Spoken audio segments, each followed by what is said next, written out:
In today's video, I'm going to teach you how to create a board and organize a card. We'll walk through a clean, simple setup so you can get from a blank workspace to a working board with a card you can label, date, checklist, and drag. I'll also share quick tips along the way so everything makes sense as you go. To begin, look for the Create option in your workspace. Click on Create, then choose Create Board. A board is your big picture space where you'll keep related tasks together.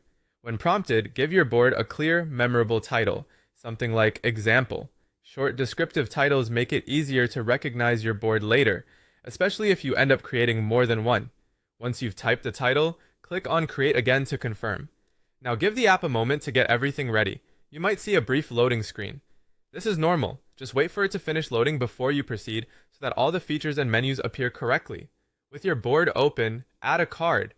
A card represents a single task or item of work. Name it clearly so anyone who sees it understands what it's about without extra explanation.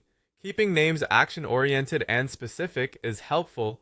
For example, draft project outline instead of something vague. Next, click on the card to open it. This is where you can start enriching the card with useful details. You can label it by changing colors. Think of labels as quick visual categories. Use them to mark priority levels, types of work, or status. Consistent color choices will help you scan and sort cards faster. You can also add dates. Dates are ideal for due dates or milestones. Setting a date helps you plan backwards, allocate time, and avoid last-minute rushes. If you're coordinating with others, dates also set clear expectations. You can also add a checklist. Checklists break a task into smaller, manageable steps, making progress feel tangible. Try listing the core steps in the order you expect to do them. As you check items off, you'll get a clear sense of momentum. Finally, you can also drag it. Dragging the card lets you reorder it, move it between sections on your board, or simply prioritize what's most important.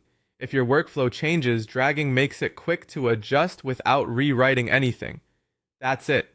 You created a board, added a card, named it, opened it, labeled it, set dates, added a checklist, and dragged it to where it belongs. Keep these basics in mind and you'll have a flexible, organized system that adapts to your work.